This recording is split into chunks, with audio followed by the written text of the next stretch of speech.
meus irmãos. Hoje nós vamos estudar os itens 18 a 21, que são as instruções dos Espíritos, do capítulo 8, Bem-aventurados que têm puro o coração. Então vamos iniciar com Deixai vir a mim as criancinhas, item 18. Disse o Cristo, deixai vir a mim as criancinhas. Profundas em sua simplicidade, essas palavras não continham um simples chamamento dirigido às crianças, mas também o das almas que gravitam nas regiões inferiores, em que o infortúnio desconhece a esperança. Jesus chamava a si a infância intelectual da criatura formada, os fracos, os escravizados, os viciosos. Ele não podia ensinar a infância física, presa à matéria, submetida ao jugo do instinto, ainda não incluída na categoria superior da razão e da vontade que se exerce em torno dela e por ela. Jesus queria que os homens fossem a ele com a confiança desses seres pequeninos, de passos vacilantes, cujo apelo conquistaria para si o coração das mulheres, que são todas mães. Submetia assim as almas à sua terna e misteriosa autoridade. Ele foi o facho que ilumina as trevas, o clarim matinal que tocou para o despertar. Foi o iniciador do Espiritismo, que por sua vez atrairá para ele não as criancinhas, mas os homens de boa vontade. A ação viril está empenhada. Já não se trata de crer instintivamente, nem em obedecer maquinalmente. É preciso que o homem siga a lei inteligente que se lhe revela na sua universalidade. Meus bem-amados, são chegados os tempos em que, explicados os erros, se transformarão em verdades. Ensinar-vos-emos o sentido exato das parábolas e vos mostraremos a forte correlação que existe entre o que foi e o que é. Digo-vos em verdade, a manifestação espírita se expande no horizonte, e aqui está o seu enviado, que vai resplandecer como o sol no cume dos montes. João Evangelista, Paris, 1863.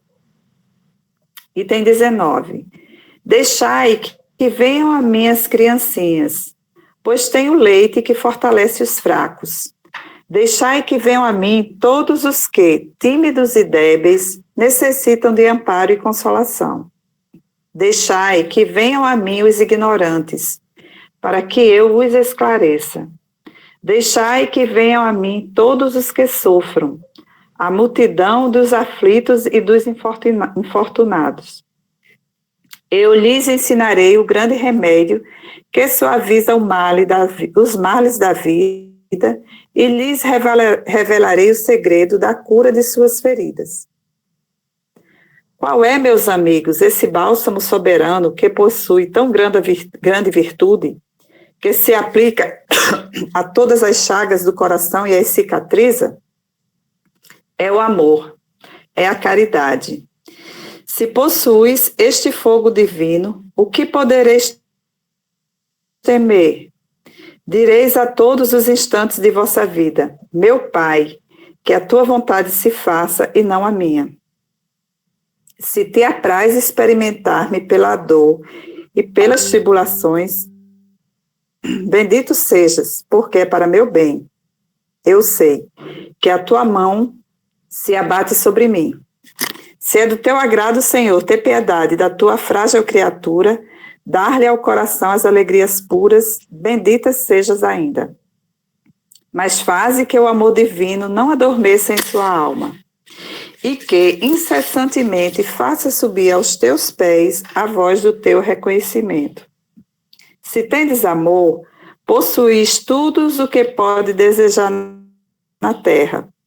Possuís a pérola por excelência, que nem os acontecimentos, nem as maldades do que vos odeiam e perseguem poderão arrebatar.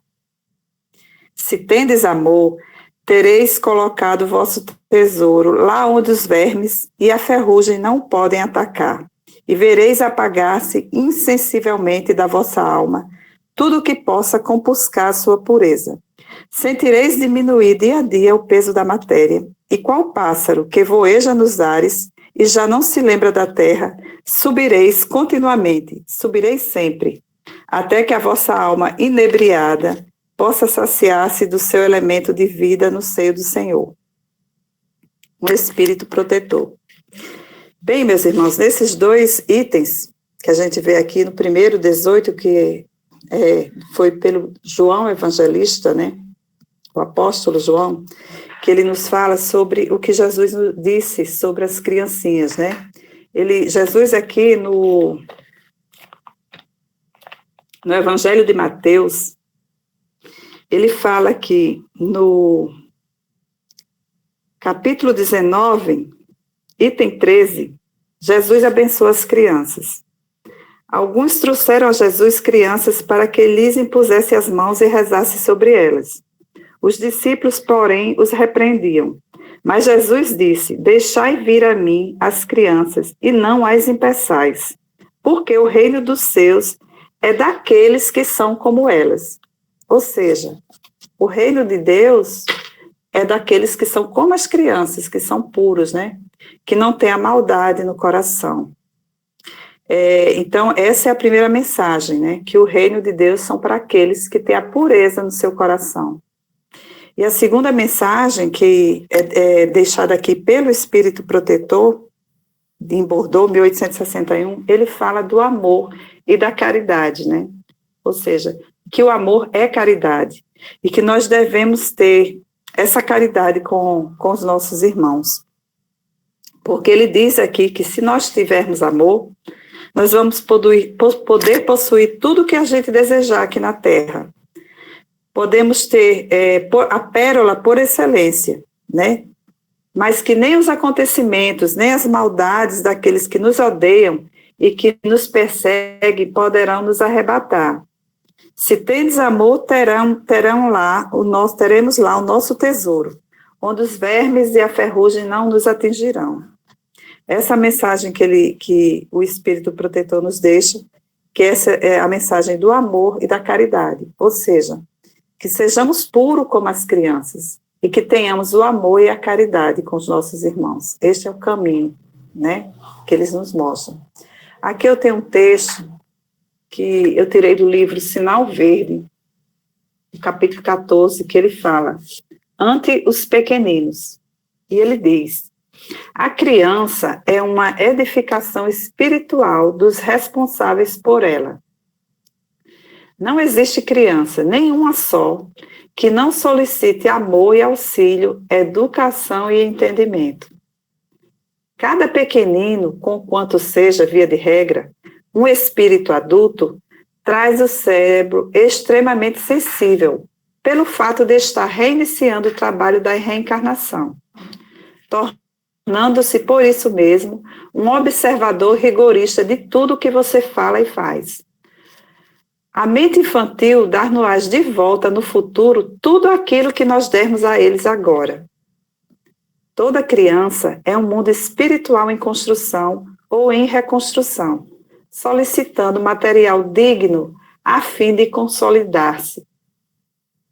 Ajude os meninos de hoje a pensar com acerto, dialogando com eles, dentro das normas do respeito e sinceridade que você espera que os outros tenham em relação a você. A criança é um capítulo especial no livro do seu dia a dia. Não tente transfigurar seus filhinhos em bibelôs, apaixonadamente guardados, porque são eles espíritos eternos, como acontece a nós, e chegará o dia em que despedaçarão perante você mesmo quaisquer amarras de ilusões. Se você encontra algum pirralho de maneiras desabriadas ou de formação inconveniente, não estabeleça censura, reconhecendo que o serviço de reeducação dele, na essência, pertence aos pais, aos responsáveis e não a você. Se veio a sofrer algum prejuízo em casa por depredações de pequeninos travessos, esqueça isso, refletindo no amor e na consideração que você deve aos adultos que respondem por ele. Achei muito interessante essa mensagem, muito reflexiva, né? Continuando, minha gente, vamos agora para o item 20. Bem-aventurados os que têm olhos fechados. Meus bons amigos, para que me chamastes? Terá sido para que eu imponha as mãos sobre a pobre sofredora que está aqui e a cure? Ah, que sofrimento, bom Deus! Ela perdeu a vista e as trevas a envolveram. Pobre filha, que ore e espere. Ela perdeu a vista. Não sei fazer milagres, sem que o bom Deus o queira. Todas as curas que pude realizar e que vos foram assinaladas, não as atribuais, senão aquele que é o Pai de todos nós. Nas nossas aflições, olhai sempre para o céu e dizei do fundo do coração: meu Pai, curai-me, mas fazei que minha alma enferma se cure antes que o meu corpo. Que a minha carne seja castigada, se necessário, para que minha alma se eleve até vós, com a brancura que possuía quando a criastes. Após essa prece, meus bons amigos, que o bom Deus ouvirá sempre, a força e a coragem vos serão dadas, e quem sabe, a cura que timidamente pedistes em recompensa de vossa abnegação. Mas já que aqui me encontro, numa assembleia onde principalmente se trata de estudos, digo-eis que os que são privados da vista deveriam considerar-se os bens-aventurados da expiação. Lembrai-vos de que o Cristo disse que era preciso que arrancasseis o vosso olho se fosse mau, e que mais valeria lançá-lo ao fogo do que deixar que se torne causa da vossa condenação. Ah, quantos há na terra que um dia, nas trevas, maldirão o fato de terem visto a luz? Oh, sim, como são felizes os que, por expiação, vêm a ser atingidos na vista. Seus olhos não serão causa de escândalo ou de queda. Podem viver inteiramente da vida das almas. Podem ver mais do que vós, que vedes claramente. Quando Deus me permite descerrar as pálpebras a algum desses pobres sofredores e lhes restituir a luz, digo a mim mesmo: alma querida, por que não conhece todas as delícias do Espírito que vive de contemplação e de amor? Não pedirias então que te fosse concedido ver imagens menos puras e menos suaves do que as que te é dado entrever na tua cegueira? Oh, sim! Bem-aventurado o cego que quer viver com Deus.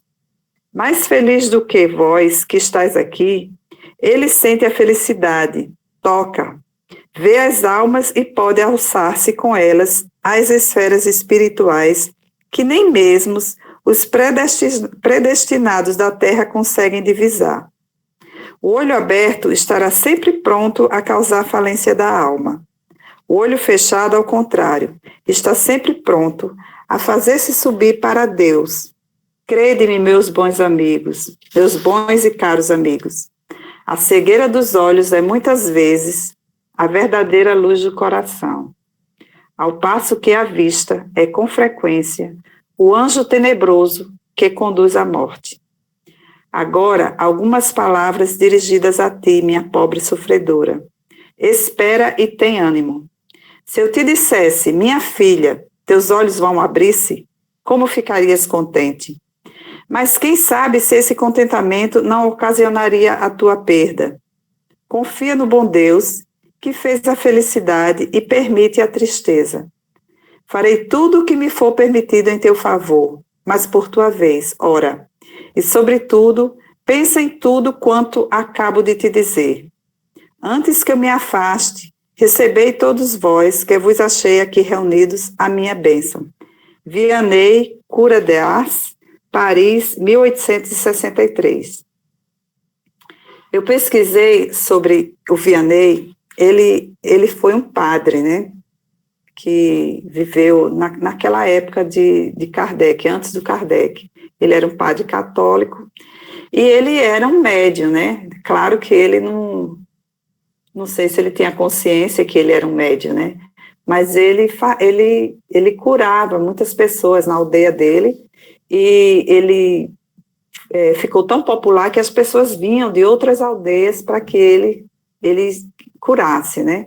E ele fazia isso aí, mas ele só depois que ele desencarnou foi que ele se manifestou e passou essa mensagem aqui no livro do Evangelho, né, para o Kardec.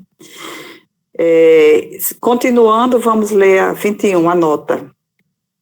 Quando uma aflição não é consequência dos atos da vida presente, deve-se buscar sua causa numa vida anterior.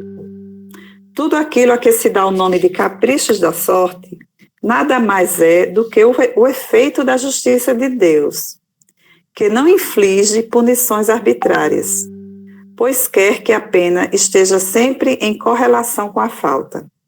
Se em sua bondade lançou um véu sobre os nossos atos passados, por outro lado nos aponta o caminho, dizendo: quem matou a espada, pela espada perecerá. Palavras que se podem traduzir assim: sempre se é punido por aquilo em que se pecou. Portanto, se alguém é atormentado pela perda da visão, é que esta lhe foi causa da queda. Talvez tenha sido também causa de que outro perdesse a vista, de que alguém haja perdido a vista em consequência do excesso de trabalho que aquele lhe impôs, ou de maus tratos, falta de cuidados, etc. Passando então pela pena de talião. É possível que ele próprio, ao arrepender-se, haja escolhido essa expiação, aplicando a si essas palavras de Jesus: se o teu olho for motivo de escândalo, arranca-o. Bom, meus irmãos, com relação a esse texto, bem-aventurados que têm olhos fechados, eu peguei aqui no livro de Deus Conosco, do Espírito Emmanuel, psicografado por Chico Xavier, quando ele fala sobre quando a pureza estiver conosco. Então ele diz o seguinte: quando a pureza estiver em nossos olhos, fixaremos na cicatriz do próximo a desventura respeitável do nosso irmão. Quando a pureza morar em nossos ouvidos, receberemos a calúnia e a maldade nelas, sentindo o incêndio e o infortúnio que ainda lavram no espírito daqueles que nos observam sem o exato conhecimento de nossas intenções. Quando a pureza demorar-se em nossa boca, a maledicência surgirá junto de nós por enfermidade lamentável do amigo que nos procura, veiculando-lhe o veneno, e saberemos fazer o silêncio bendito com que possamos impedir a extensão do mal.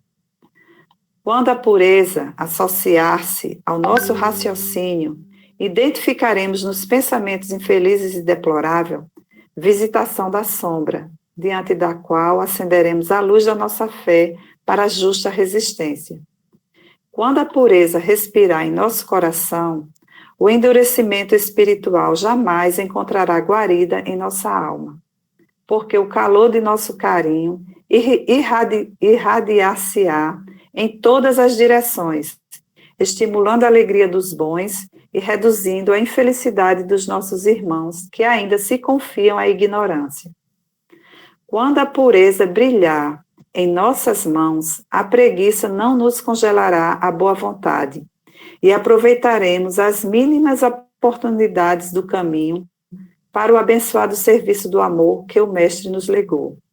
Bem-aventurados os puros de coração, proclamou o Divino Amigo. Sim, bem-aventurados os que esposam o bem para sempre, porque semelhantes trabalhadores da luz sabem converter a treva em claridade, os espinhos em flores, as pedras em pães e a própria derrota em vitória, criando invariavelmente o céu onde se encontram e apagando os variados infernos que a miséria e a crueldade inflamam na terra para o tormento da vida.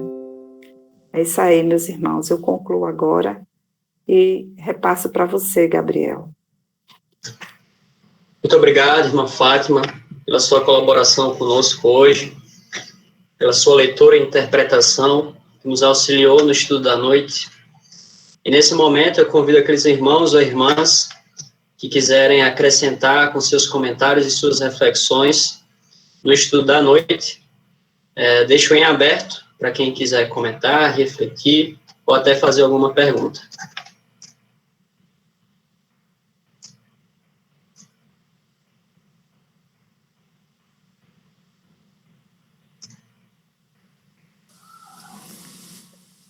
Tony?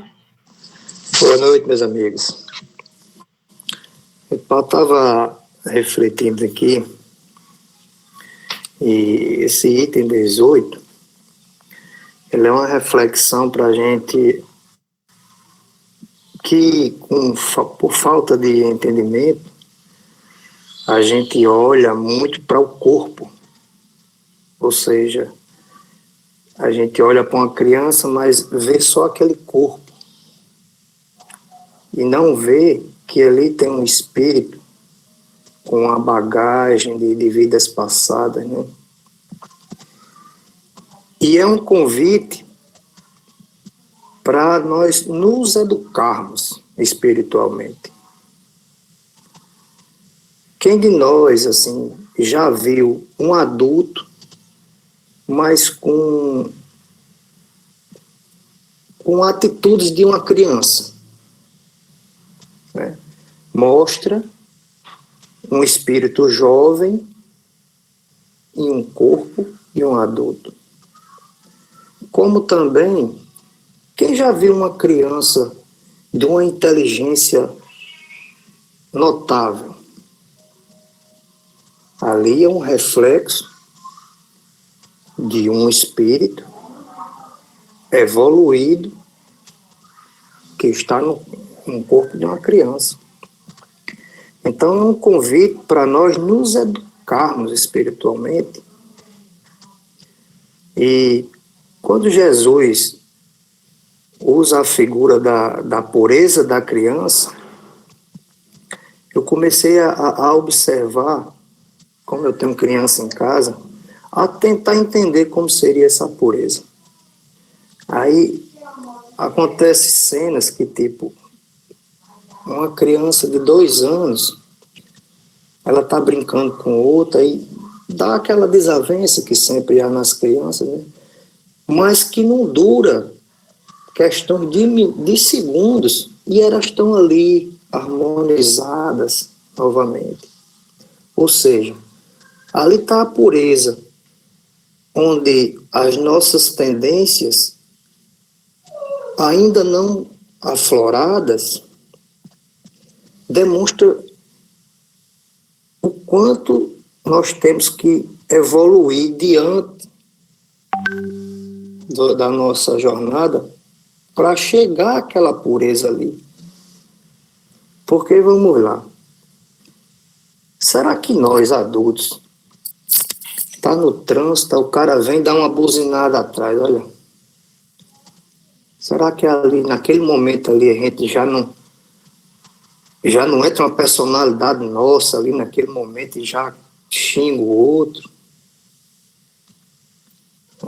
Isso demonstra o quanto a gente está ainda materializado e atrasado na nossa evolução, né? Quem sabe até nós somos espíritos ainda muito jovens diante das nossas atitudes. E é uma reflexão que a gente tem que botar em prática isso.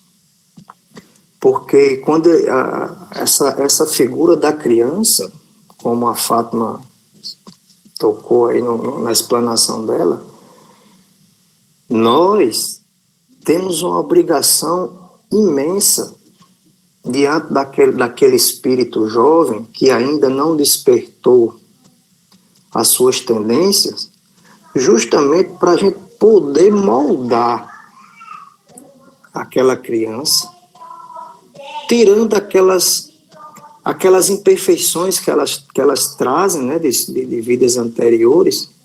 E como é que nós tiramos essas imperfeições? Fazendo a nossa parte, com a nossa conduta moral, orientando aquele espírito que está ali encarnado, para que ele evolua também, para que a gente ajude a moldar tira aqueles excessos, né, como se diz, aqueles excessos que trazemos de outras encarnações. Excesso de egoísmo, né? O egoísmo a gente tem que nem tirar o excesso, é eliminar, é uma chaga. Né? E através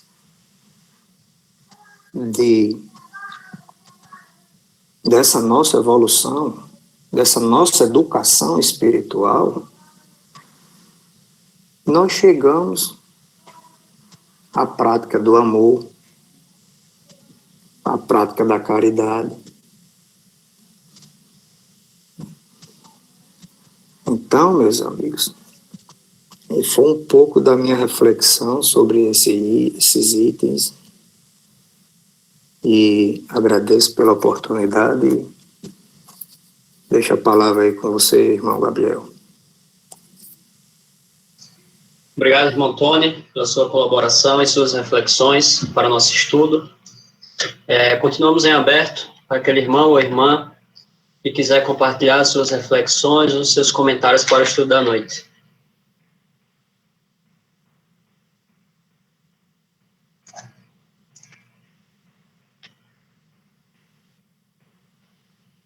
Seu Inácio, quer comentar alguma coisa? Com certeza. Parabéns, Fátima. Muito boa a sua explanação. As associações das leituras que você fez foram muito boas. Mas eu quero fazer reflexões em cima do texto. E eu desejo que cada um de vocês vejam como eu vejo a grandiosidade da doutrina espírita. A oportunidade que nós estamos tendo de estarmos estudando essa doutrina. Vejam só, é muito difícil para nós aceitarmos que a dor, que o sofrimento é um bem para a gente. A princípio é difícil a gente aceitar. Mas aí, a gente vai ter que fazer um trabalho de reflexão. E todo esse entendimento, ele só vai realmente ser compreendido fazendo o estudo na doutrina. Aqui no item 18 ele diz: meus bem-amados, são chegados os tempos em que, explicados os erros, se transformarão em verdades. Ensinar-vos-emos o sentido exato das parábolas e vos mostraremos a forte correlação que existe entre o que foi e o que é. Então, aqui está sendo dito para nós que a equipe espiritual vai nos ensinar o verdadeiro sentido das parábolas. E é isso que nós estamos fazendo aqui, entendendo o deixar vir as minhas criancinhas. Ele está mostrando para nós qual é o sentido dessa parábola. E realmente, ora, Jesus não ensinou nada a nenhuma criança. Até porque, como está dito aqui, ele nada podia ensinar à infância física, porque a criança naquela idade não tinha como entender nada sobre a vida futura, sobre o sacrifício, sobre a renúncia, sobre a resignação e etc. Então, a gente está vendo que existe muito mais coisa para refletirmos e aprendermos com relação aos ensinamentos do Cristo. Via minha, ele usou como simbologia para nós, espíritos infantis, ainda no conhecimento. E aí, no item 21, está dito para nós que, quando uma aflição não é consequência dos atos da vida presente, deve-se buscar sua causa numa vida anterior. A única forma de aceitarmos como justa a vontade de Deus. Se eu faço tudo direitinho, mas vivo sofrendo, com certeza eu tenho que ter feito algo de equivocado na vida anterior. E o outro ponto é aqui no item 20. Após essa prece, meus bons amigos, que o bom Deus ouvirá sempre, a força e a coragem vos serão dadas, e quem sabe, a cura que timidamente pedistes em recompensa da vossa abnegação. Esse é o ponto que eu chamo a atenção. Parece que todos os capítulos, eles falam na abnegação, na resignação. Como é que eu vou me resignar, ficar abnegado, se eu não aceitar justiça nas leis de Deus, nos sofrimentos por que eu passo? Essa reflexão só a doutrina espírita. Porque a doutrina nos obriga a usar a razão. A usar a razão. Eu estou agora mesmo, vou partilhar com vocês, eu estou agora mesmo está sendo tentado me passar um golpe pelo WhatsApp. Quando eu fui começar aqui, quando eu fui entrar no WhatsApp, alguém estava dizendo, está podendo falar? Eu disse, no momento eu estou entrando para online. Assim que eu terminar o estudo, eu ligo para você. Aí, tudo bem? Aí ela respondeu, tudo bem. Estou precisando de um favor seu. Aí eu comecei a dar corda. Mas não, porque eu extrapolei o limite e tal, de transferência, queria que você fizesse essa transferência para mim. Aí eu disse, me dê os dados. Aí ele perguntou, qual é o banco que você usa? Eu disse, a Caixa Econômica. Aí pedi para ela mandar os dados. Ela mandou os dados com o nome de uma pessoa que eu nem sei quem é. Eu consultei a agência que ela mandou, tá? Aí deu um tempo, e aí, deu certo? Ela ficou insistindo, deu certo. Aí eu disse, não estou tendo dificuldade, não está dando certo o número da agência. Mande uma conta do Banco do Brasil. Aí ela mandou outra conta da Caixa, e eu pesquisando aqui, essa agência é em São Paulo. E a pessoa não está em São Paulo. Então, a gente precisa ter a razão. A gente não pode se deixar levar pelo emocional. Em tudo, a gente tem que estar no equilíbrio, porque sentimentos e emoções têm que estar no nosso controle. E a doutrina espírita, ela nos ajuda com todas essas orientações para que a gente entenda que nós estamos aqui justamente buscando corrigir os nossos defeitos, compensar as nossas deficiências, buscando, através do conhecimento, elevarmos a nossa cultura intelectual e, assim também, fazermos um trabalho de solidariedade, de fraternidade entre nós. Nada está à toa. Sim, como são felizes os que, por expiação, vêm a ser atingidos na vista. Está aí uma justificativa para as pessoas que entram na vida física com problemas. Eles estão espiando alguma coisa. E aí, aquela história. nós temos que sermos verdadeiramente solidários, porque ele diz: qual é, meus amigos, esse bálsamo soberano que possui tão grande virtude que se aplica a todas as chagas do coração e as cicatrizes? Ele diz que é o amor, é a caridade. Então, nós precisamos fazer uma reflexão e olhar como é que nós somos. Nós temos dentro de nós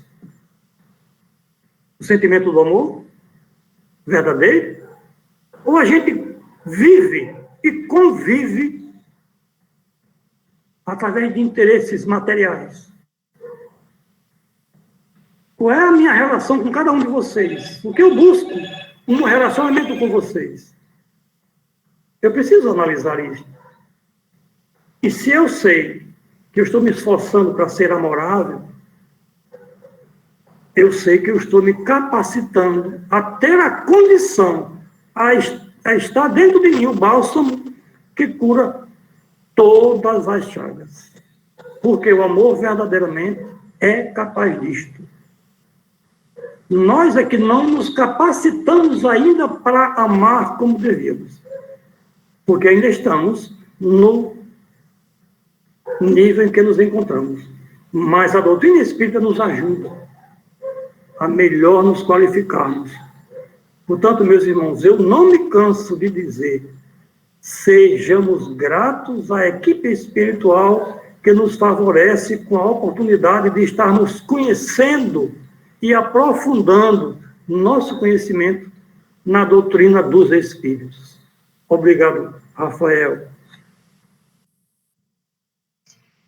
Gabriel, vamos dar continuidade aos nossos estudos? Sem problemas, meu irmão. Dando continuidade aos nossos estudos, se mais algum irmão quiser comentar ou fazer as suas reflexões, ainda temos um tempinho para que vocês possam somar nesse estudo, nessa noite de hoje. Letícia?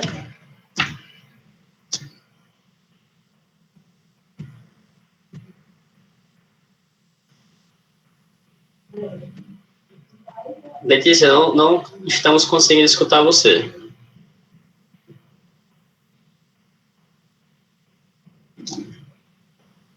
Melhorou? Sim, agora deu certo. Boa noite. Obrigada pela oportunidade de participar de mais um estudo. Eu entrei meio de gaiata no grupo de vocês, porque através do Gabriel, né, eu frequento o SED, Centro de Estudos da Doutrina Espírita, e lá eu trabalho com as crianças, então eu trabalho com evangelização infantil. E é muito interessante esse tema das crianças, porque a gente subestima muito o conhecimento que eles têm. A gente tem aquela imagem de que eles são aqueles serizinhos, né, pequeninos, de inocência, e a gente acaba esquecendo que eles têm uma bagagem muito grande de conhecimento que a gente não faz ideia. Então, assim, nossa, eu tenho certeza que eu aprendo muito mais com eles do que com eles comigo. Que eles vêm com umas tiradas, umas colocações de coisas que acontecem no dia a dia que a gente fica, assim, boquiaberto, sabe? Sem saber como, até às vezes, como responder aquela pergunta. E interessante também a gente puxar a responsabilidade que a gente tem com essas crianças, tanto como pai, sendo irmão, sendo tio, sendo avô, enfim, primo, né? Porque, veja, se a criança é aquele ser que a gente vê puro, né, inocente, em que momento ela vai se tornar aquele adulto maldoso, preconceituoso? Então, assim, qual o nosso papel com essas crianças para que isso não aconteça? Como que a gente pode moldar esses pequenos seres, né, com o seu caráter e tudo mais? Como que a gente vai lidar com eles para que eles sejam adultos melhores do que nós? É só isso mesmo.